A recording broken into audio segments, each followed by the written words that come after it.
Good evening, ladies and gentlemen. Papa West, Jacob West here for another episode of TMG Takes the Field, our weekly sports show where I talk about sports. As I take off my headphones, because it's weird that I have both my headphones on right now. The black ones that I just took off, I only use on my phone. The red ones I use on my tablet or phone, whichever one I'm in the mood for using them on. Most of the time, it is my tablet. But you did not click on this video to hear me talk about electronics. You clicked on it to hear me talk about sports. So I won't be talking about electronics for the rest of the day. Hopefully, maybe. We will see. Um, but we will be talking a lot about sports. We're going to start off with breaking news. I'm going to do something a little bit different this week. I generally use breaking news to talk about NFL stuff. There's been something not NFL related that I want to talk about to start off the show. Um, Apparently, President of the United States Joe Biden and Prime Minister of Canada Justin Trudeau, maybe some more people. I don't know exactly how many people are in on this, but so far I just have the two of them, and then several members of Congress are talking about boycotting the Olympics that are happening next year, the Winter Olympics happening in Beijing. No, this is not going to keep American athletes from performing. This is just normally countries will send diplomatic ambassadors to the games, but it is sounding like, or it's sounding like it's been speculated. They're thinking about it, but both the U.S. and Canada are going to be boycotting this year's. And I'm going to read off a little bit from ESPN.com. And I will say there's one word in here that I have no idea what it is. I have no idea how to pronounce this word, so I will definitely butcher it. International advocacy groups and some members of Congress have called for a symbolic U.S. boycott of the Games in Beijing over China's treatment of Uyghurs. That's the word I saw. I'm sorry, I don't know what that is. And its crackdown on freedoms in Hong Kong. The participation of American athletes would be unaffected by the boycott. This has definitely been something talked about. Just with, I know there's been a lot of scrutiny over major league sports. Boycotting North Carolina and Georgia and a lot of the southern states because of their feelings towards like the LGBTQ community. I know the NBA was supposed to have all-star weekend in Charlotte, and that got pulled. Major League Baseball was supposed to have their all-star game or the whole celebration, stuff like that, in Atlanta, and I believe that was this year. That got switched over to Colorado, and just in light of all the stuff going on, whether you're all right with it, whether you're not all right with it, it doesn't matter. We're not here to talk about that. But because of just a lot of the freedoms going on in Hong Kong, a lot of the higher ups are not higher ups. Congress, people in power, are calling for a boycott, and hopefully this cracks down on some of the things going on. I'll be honest with you. I am not super knowledgeable about everything that goes on in every single country in the world. Again, that's why I have no idea what Uyghurs is. So if you're watching this and you know, if you want to comment that, tell me what that is. Go for it. But I definitely do know there's a lot of freedoms we have in America that not a lot of other countries celebrate. And China is definitely one of those where they do not allow for a lot of freedoms. So hopefully this will open up the eyes of the Chinese and make them realize they need to give their people some freedoms. Will it do anything? I don't know. but we'll definitely keep up on this and talk about this later. Now we're going to get into NFL stuff. Lamar Jackson, quarterback of the Baltimore Ravens, who did absolutely nothing last week against the Dolphins. And if you had him on your fantasy team, you were really upset about that. I'm pointing myself because I had him on one of my fantasy teams. No, I didn't. I had him on almost every single one of my fantasy teams. I'm in like 6 of them. Um, and yeah, he did not perform. So it was not a great week for him. He has been sidelined due to an illness. It is non COVID related. If it was COVID related, we would know. The team would have to announce that and saying he's going into protocol. They're not disclosing what it is, so we know for a fact it is not COVID. We don't know what it is. We don't know if he will be playing on Sunday.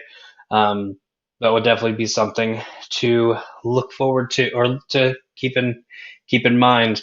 Another COVID related absences. Ben Roethlisberger, we do not know if he is playing or not. It has not been. The Steelers have not mentioned who will be their starter. Mason Rudolph has said that he is preparing to start, even though he does not know, which, if you ask me, is the smart thing to do. Um, in my job, I'm always prepared to cover for some people who evidently show up, but you always got to be prepared for when they don't show up. Um, and so, Mason Rudolph, that is the correct response. Get ready to start. It might happen. It might not. Only time will tell. I say that. We'll find out very soon because it is Thursday, and I believe they play on Sunday, if I'm not mistaken. They might actually play Monday. I don't know exactly when they play. I know it's a night game, so it could be one of the two. The New Orleans Saints are also uncertain of Alvin Kamara's status. He missed last week's game due to, I believe, it is a quad injury or a knee injury. He did miss last week's game. Unsure if he will make this week's as they play the Eagles, because fly, Eagles, fly. That's why I cover it, because I love the Eagles, and I really hope he doesn't play simply because of that. Last thing with the NFL, the one thing everyone can agree upon is that the officiating has not been the best this year, especially in the realm of taunting. Uh, that fun penalty where you're not supposed to look at your opponent and celebrate because that is kind of offensive. There have been several. I say several, like almost every single taunting penalty. There's been a lot of outrage about whether that was taunting, whether that was not taunting. One very in particular would be last Monday night when the Steelers played the Bears. One gentleman on the Steelers, I can't think of his name right now, but it was his first career game. He got a sack, did a tornado kick, I believe is the actual kind of kick. Nico Suave, if you are watching this, please let me know the actual name of the kick that he did. Kind of flexed down low, but was walking towards the sideline. The Chicago Bears punter was a little too close, and so the refs called taunting on him as the punter was walking onto the field, I guess is when that was actually called. And there's been so much outrage of that should not have been called, but it was. What's even worse, it's a personal foul, so it's 15 yards and an automatic first down. It's one reason why the Bears were able to kind of keep it close because that was third and long when he got the sack, which made it fourth down. I don't remember what they did on that drive, but it definitely took a lot of clock out, and I'm pretty sure they did score. I don't remember exactly. NFL has sent out a memo to all the owners talking about taunting. We as fans wished it was them saying, "Hey, we're just not going to call it." Fun fact: that's not what they said. This is again. a uh, a clip from ESPN. Avoid any actions where you approach an opponent or his bench and gesture, posture, or otherwise demonstrate any verbal or physical form of disrespect. Turn away, take the opportunity to celebrate with your teammates, and don't put officials in the position of having to make a judgment about whether or not your actions rise to the level of a foul. Remove all doubt and don't put yourself or your team at the risk of a penalty. Cassius Marsh is the gentleman I was trying to think. Yeah, this was a just a snippet of a video that was involved in the memo. Walt Anderson was the gentleman who he is the NFL Senior Vice President of Officiating Training and Development. He kind of led the memo, but the actual title of the article from ESPN, NFL memo reiterates emphasis on discouraging acts of taunting or disrespect. Um, when I was little, my mom always said, if you don't have anything nice to say, don't say anything at all. Don't put yourself, pretty much, don't put yourself in a position to get in trouble, which is all fine and good. When you are playing a game and something like your first career sack, there's a lot of adrenaline rushing to you, rushing through your body. And it's really common to just let out a yes or any sort of celebration. So I definitely feel for the players because when you do something good, you always want to celebrate.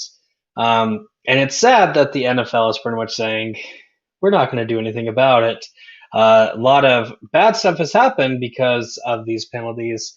We are going to keep calling them. I mean, definitely understand what's going on because you don't want the Juju Smith-Schuster when he hit, was it Vontaze Burfict, I believe, the linebacker for the Bengals, hit him. Fantastic block, by the way. I love that block.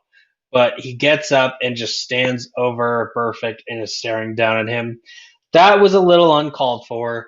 There have definitely been times where it has been uncalled for, but when a person is celebrating, you would hope that the officials know this is not meant to be taunting or something like that. Hopefully, this is something that is addressed in the off season, because I, for one, am not a fan of the taunting rules and that just being called in general. I kind of like with the pass interference. That was for a season where teams could challenge it. Notice every other season it went away. There was a reason. So hopefully this is something that is brought up during the off season. We're like, you know what? We're going to change the rules. Taunting has to be this, this, this, and this. Just like those helmet to helmet hits. There's like 3 different things that have to happen for it to actually be a personal foul or a targeting foul. Hopefully something like that happens. Will something like that happen? I don't know, but you know what I'm going to say? Only time will tell. Next, we are going to move into Major League Baseball. We have had some big news come out. Not really big news. Awards have come out. Last week we talked about the Golden Glove, not our Golden Glove winners.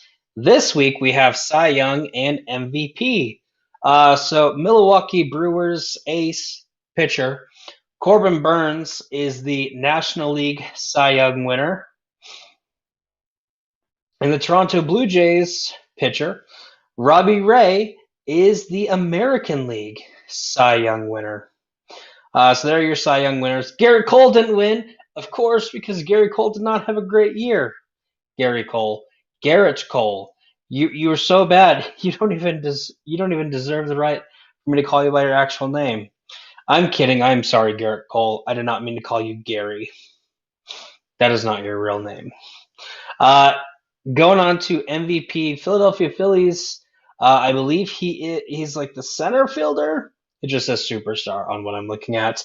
Bryce Harper captures his second career National League MVP. Then, as far as the AL goes, Shohei Ohtani of the Los Angeles Angels. Um, he actually won unanimous MVP, or every single person who voted for him. Which there's a reason why. He had a decent year pitching, but then he started playing field because the Angels didn't have enough players, and he destroyed in batting. He was actually in the home run derby, which I don't think has ever happened for a pitcher. He was number one in the home run derby, which again I don't think has ever happened. Um, So my thoughts, Bryce Harper, he's like the third best player in baseball. Maybe fourth now. We'll see. But like, 'cause it was big news. I believe he was a national, I believe. Yes, he was. Um, there was big news when he left the Nationals. Who would he sign? Literally every club could have signed him because he would have made every single club better. He had another great year with the Phillies. And then Shohei Ohtani, it's a no-brainer, really. Of course. It'd be weird if he wasn't. I say that, it probably wouldn't have been that weird. Because awards aren't always given to the best player. Sometimes it happens. In other news from Major League Baseball, we have had some signings for the offseason. Not a lot, again. Most of the big signings are going to be a little bit later. The Colorado Rockies have signed catcher Elias Diaz, or re-signed him to a 3-year extension.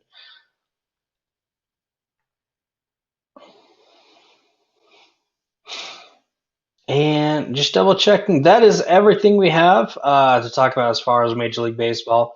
Again, we will keep a close eye out for the off season, especially with free agency coming right around the corner, technically kind of starting.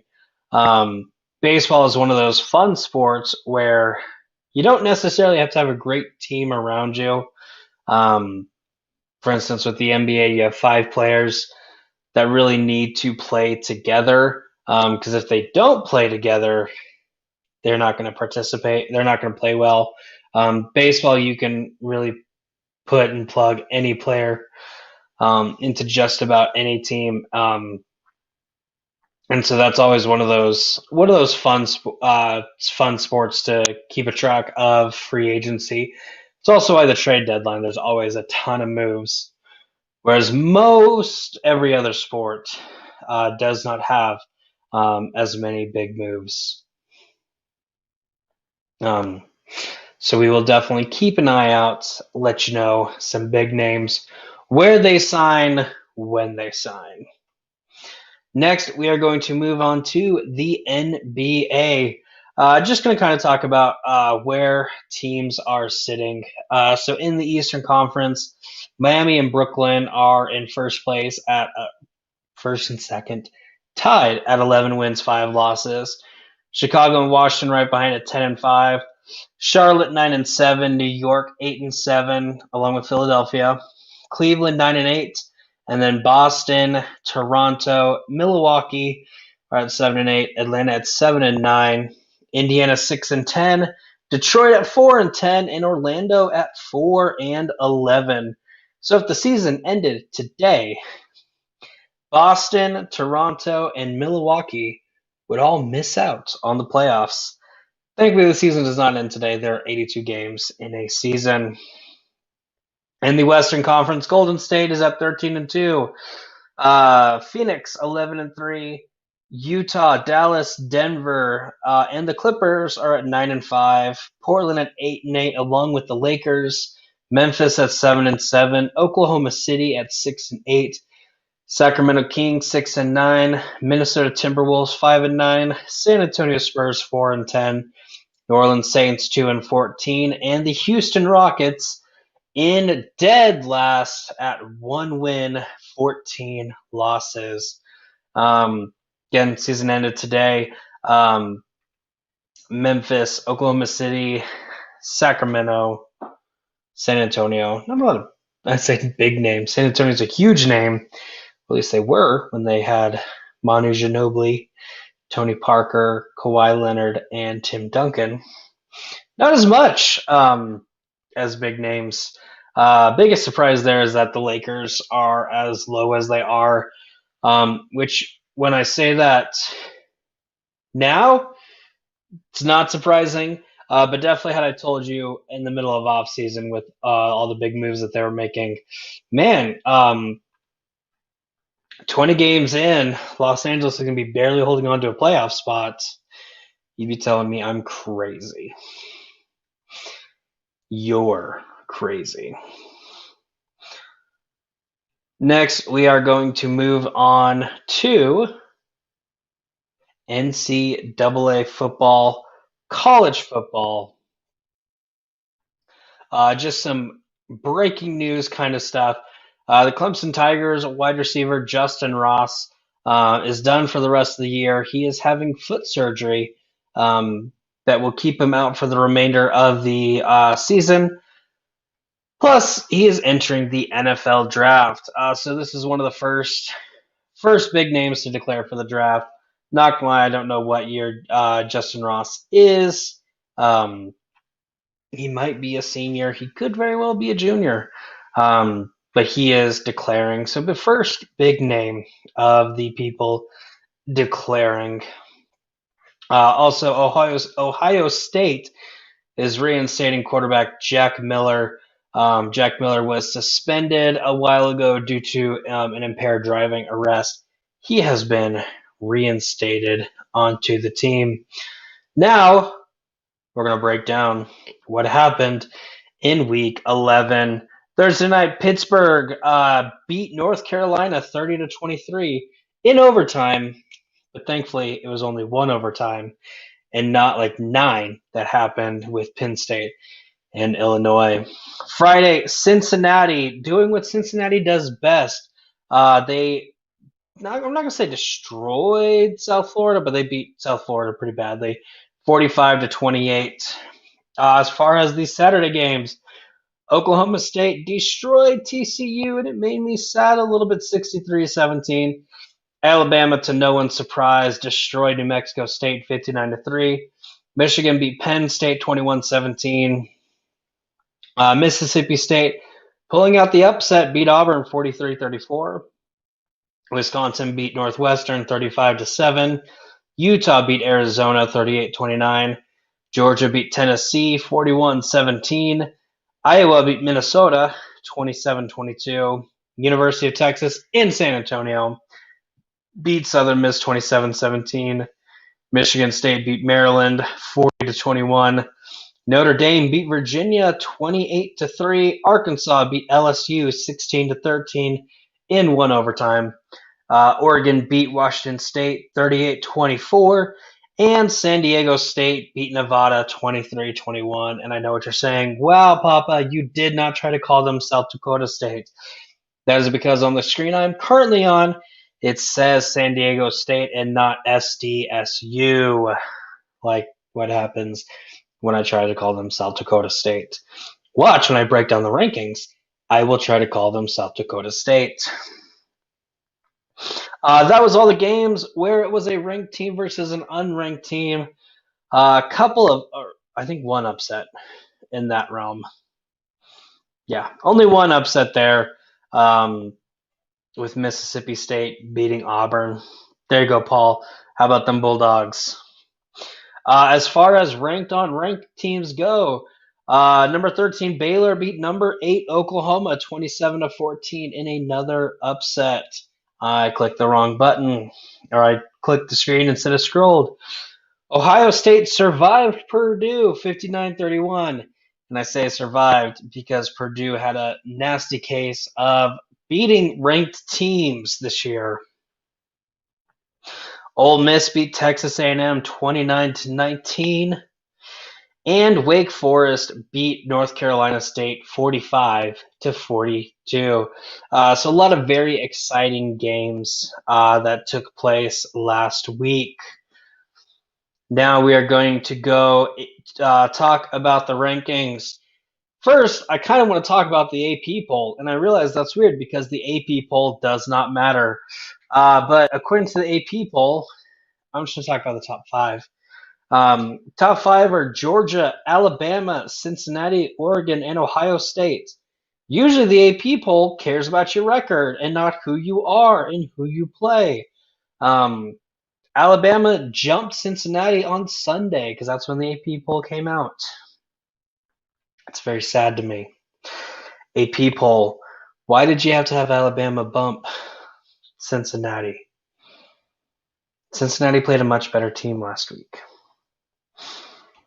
Cincinnati has actually been playing really good this year, and they haven't lost, unlike Alabama. Alabama's lost. AP poll, this was the one thing Cincinnati had. They were number 2 in the AP poll. They were in the top 5 in the AP poll, but you took that from them. You didn't really take that from them. They're still in the top 5. But they were number 2, and you took that from them. Why would you do that? I don't know. But they did. But, fun fact, AP poll does not matter. We are just going to talk about the college football playoff rankings, which changes every Tuesday. And because I think it's fun, we're going to go backwards. So at number 25, Mississippi State is ranked first time in the college football playoff ranking this season. It's like the second or third time that they've been ranked this year. After that upset win against Ole Miss, they are number 25. Houston is 24. Utah at 23. University of Texas in San Antonio is at 22. Arkansas is 21. North Carolina State is 20. I legitimately almost did it. San Diego State University is at number 19. Pittsburgh 18. Iowa 17. Texas A&M University is at 16. Wisconsin is at 15. BYU is at 14. OU is at 13. Ole Miss is at 12. And I just realized Mississippi State didn't beat Ole Miss. They beat Auburn, right? I can't believe I just forgot that.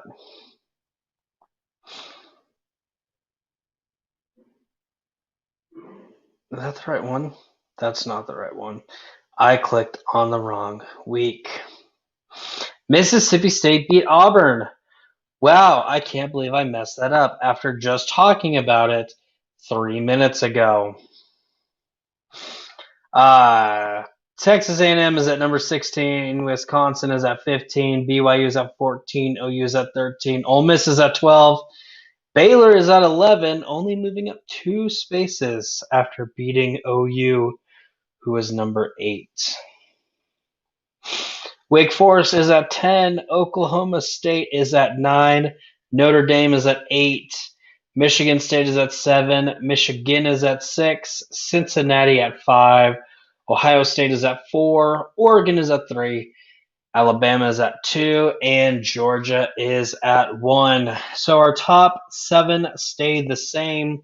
As far as surprises go, said it last week. It's a little weird that Michigan is ahead of Michigan State, even though Michigan State won that game. I realize they throw because Michigan lost earlier than Michigan State did. That kind of gives Michigan an edge. But I imagine if there's some weird fallout in the next couple weeks, and both these teams are kind of fighting for that number 4 spot, Michigan State should get the nod over Michigan in the College Football Playoff Committee's eyes. You'd hope so, at least. Cincinnati is also at number 5. Still sad for Cincinnati. Cincinnati, I love you. I hope you make it to the college football playoffs. Probably is not going to happen, but It might. You never know.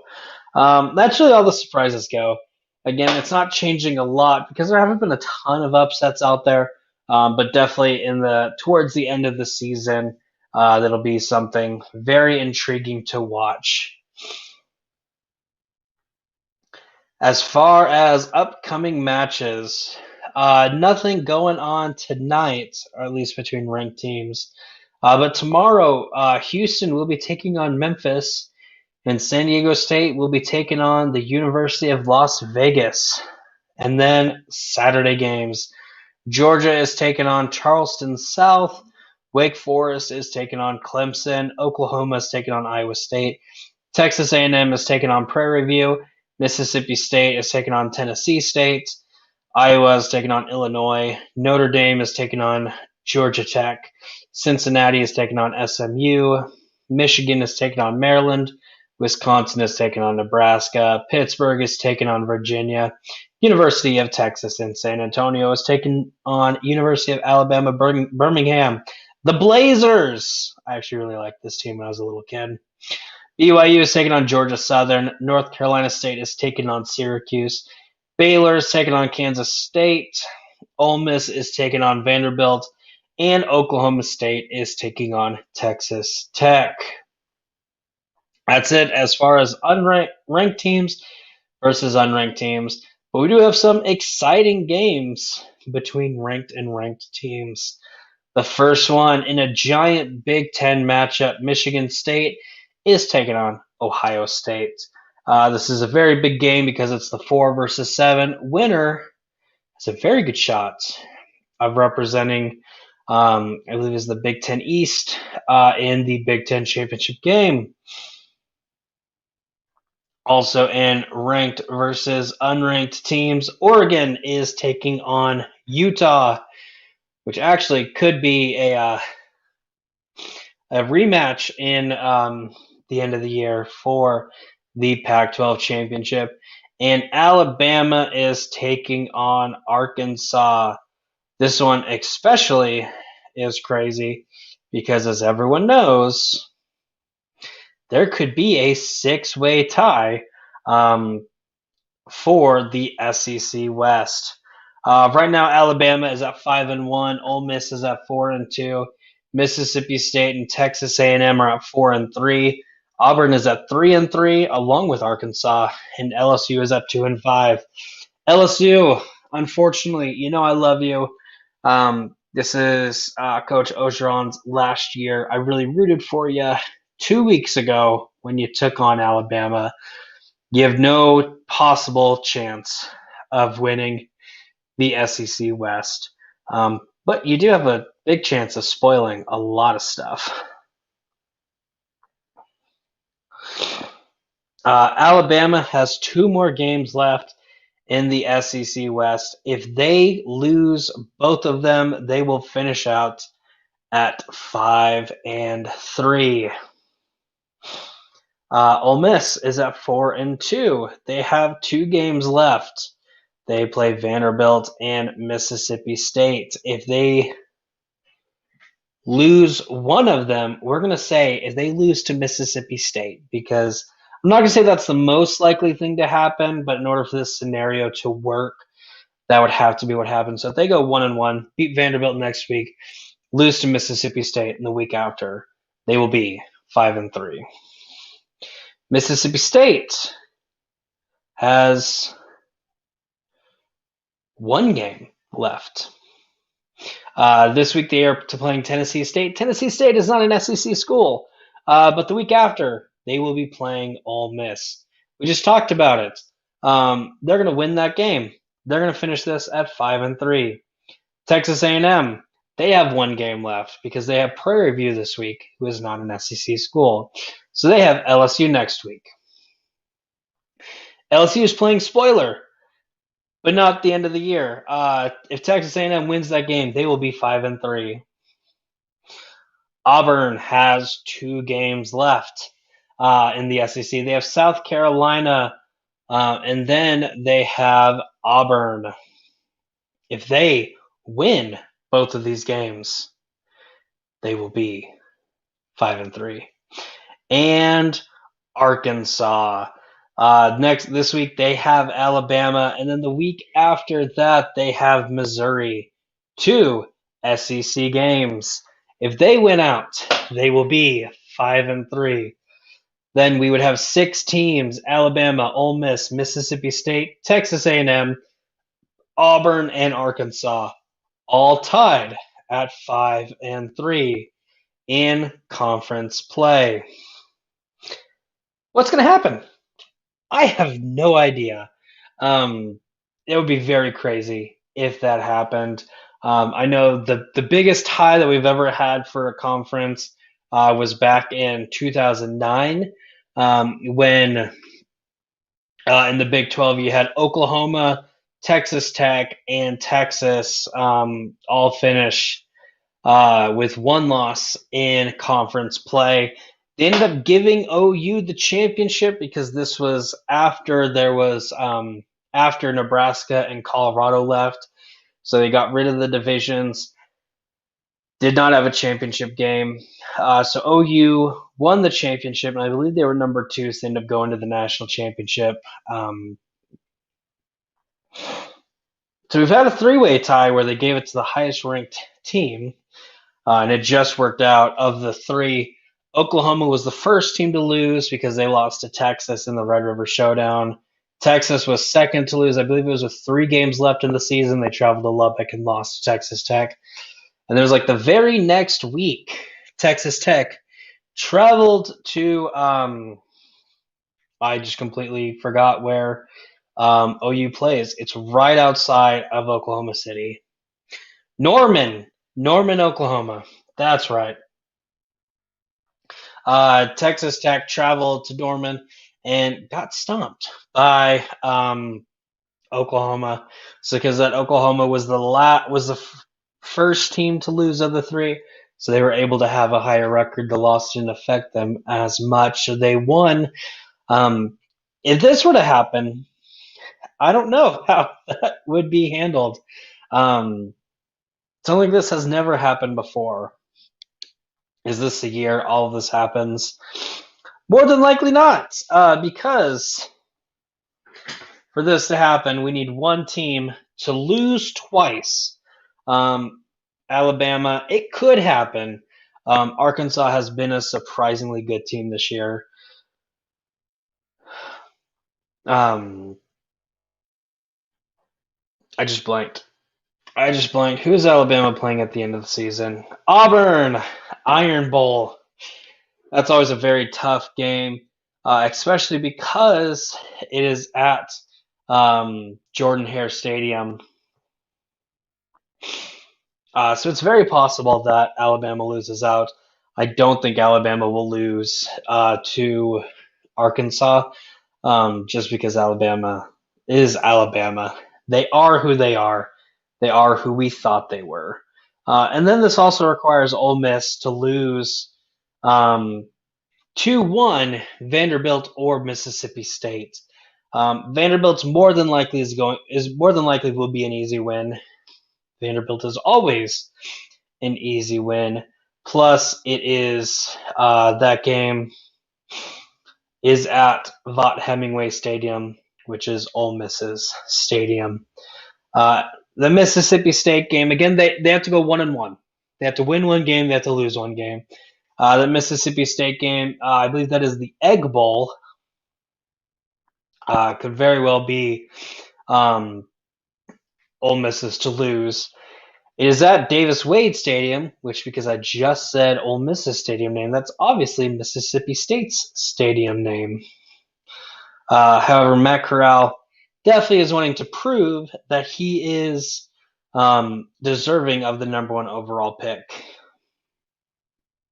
So he's definitely going to be fighting for something a little more than bragging rights there. But then you also have to have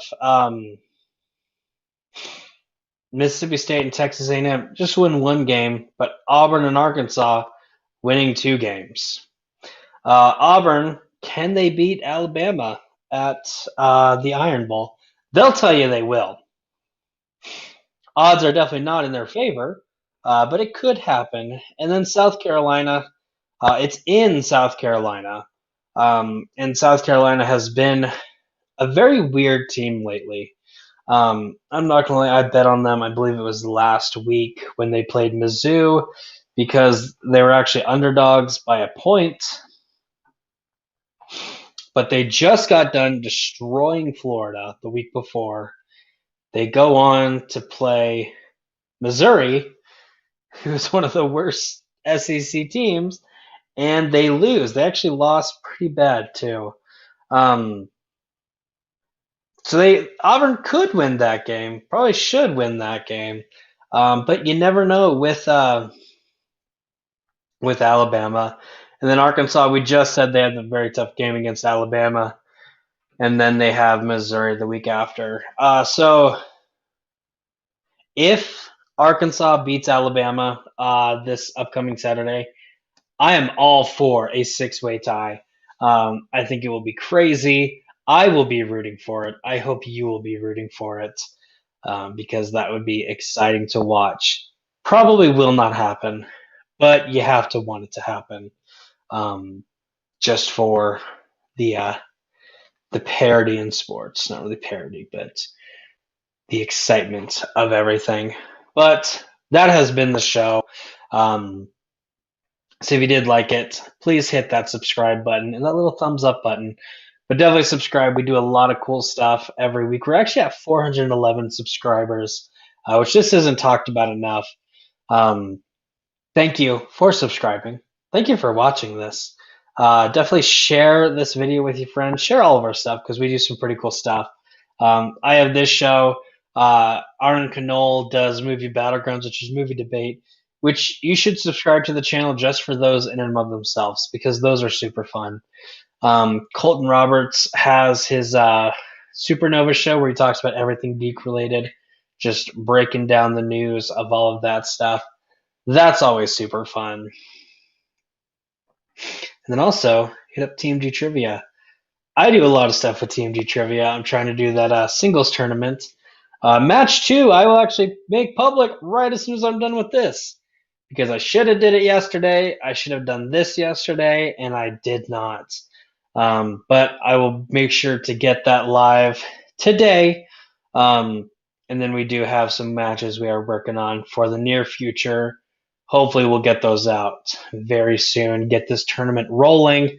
So Ryan, the Carmel Mountain pain in my ass, can quit being a pain. Hopefully, which I do want to say, Ryan. If you do not watch Henry Sanchez's Trivia League, oh crap, I forgot what it's called. But he does. There will be trivia.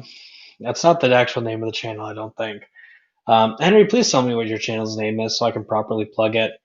But we just did a trivia match on there where both Ryan and I were competing in, and Ryan's nickname right here was Ryan Payne in my asterisk, asterisk, asterisk. That was hilarious. Ryan, that was like the best thing I've seen in I don't know how long. But definitely check those videos out because it is a lot of fun. But for everyone involved in TMG Entertainment and TMG Trivia, have a good one. Thanks for watching. Make smart choices. Wash your hands. Or don't. I don't care. I'm not your dad. But I could be your papa.